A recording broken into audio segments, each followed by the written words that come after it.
Okay, this is a video on a couple of gadgets I bought and made. I've been using it for a few weeks. This is a USB charger, nothing special about this, except this one has the voltage and amperage draw, and it has two USB outlets, and it can output 2.2 amp in total. So this is the Soonhua, Soonhua. It's about $4 or $5 on eBay. And the reason I bought it is it combines the function of the USB charger with the charger adapter, right? These chargers don't have any indications, so you don't know if they actually work when you're charging something. Of course, if you're charging a cell phone, it will tell you the percentage and there's a lightning symbol.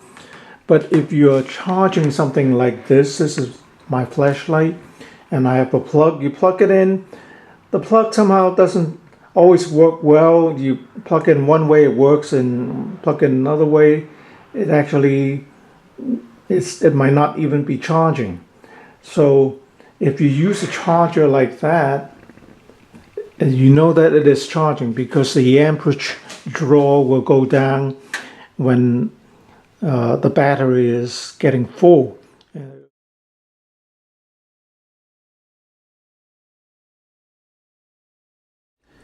Okay, this is my Qualcomm 3 quick charger. Also has a voltage meter here, 12.1 volt. This I have a RAV4 hybrid. So you have three USB outlets here, one for quick charging, Qualcomm 3, the other is just regular one. It can output at least 2 amps, so you can charge whatever radio or cell phones you have. Plus it gives an indicator of your battery condition. Like I just started the car, so it's 14.5 volts, sometimes it's 14.6 volt. That means the big battery of the hybrid is charging the smaller battery, and the smaller battery is probably not full, and it is charging it. When the small 12 volt battery is full, and when it doesn't need to charge, voltage will drop to 13.5 volt. Just like when you have a amp meter. Most cars don't have them now. When the needle goes to 0, that means it's not charging, it's not discharging. But when it moves slightly over to charge, you know that your alternator is working, is charging, trying to charge the battery. Same thing here. When it's 14.4 volt, it's charging the smaller battery, and then you know the condition of your battery, right? When you see that it's a lot of time 13.5 volt, you know the battery is already full, and you know that your converter is not charging your small battery.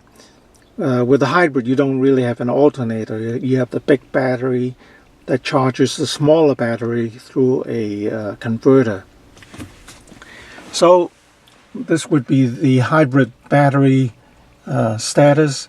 This is a traction battery, is nearly full, but it is charging the smaller battery. The other thing I want to talk about is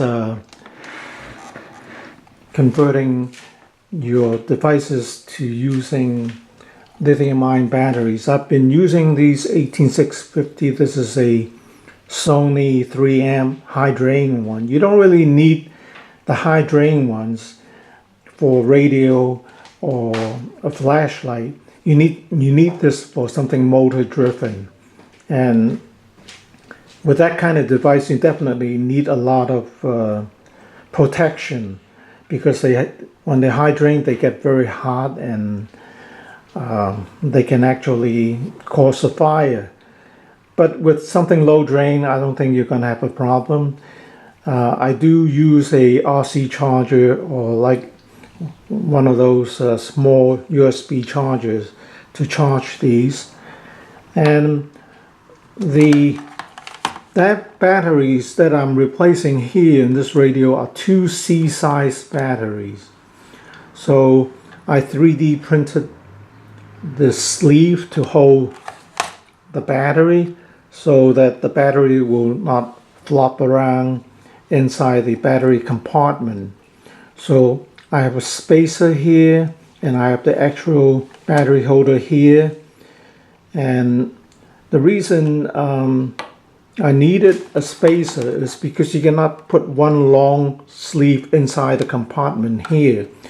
It has to be somewhat like a C-size battery, so you can put one in and then slide the other one, the second spacer into the compartment. The other consideration I have is because the voltage for this radio is 3 volt, so I have to drop the voltage of the lithium-ion battery from 4.2 volt when fully charged to closer to 3 volt. So I use a 1N4001 diode to drop the voltage. You can drop it to 0.7 volt when the current. So this is the spacer I made with the 3D printer bolts. So right now I am adding a nickel strip to the negative end, so I can charge the battery without taking it out of the radio. So I can just use my RC charger and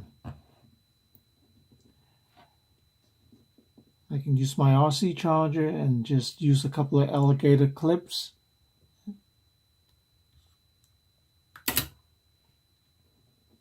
So I'm just using my homemade spot welder here. So that should do the job. And then this would be the negative end of the battery. And the positive end would be here, and negative here. And I just clip a pair of alligator clips to my RC charger, and I can charge it without taking out the batteries from the radio. So this is my DIY spot welder with a lead acid battery.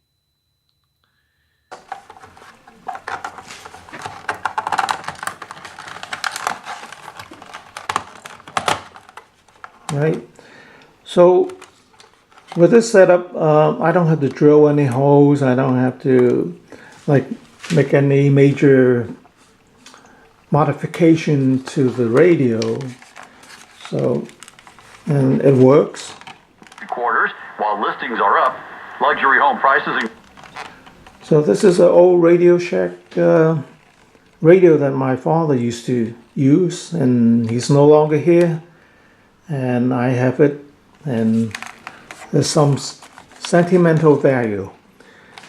Yeah, so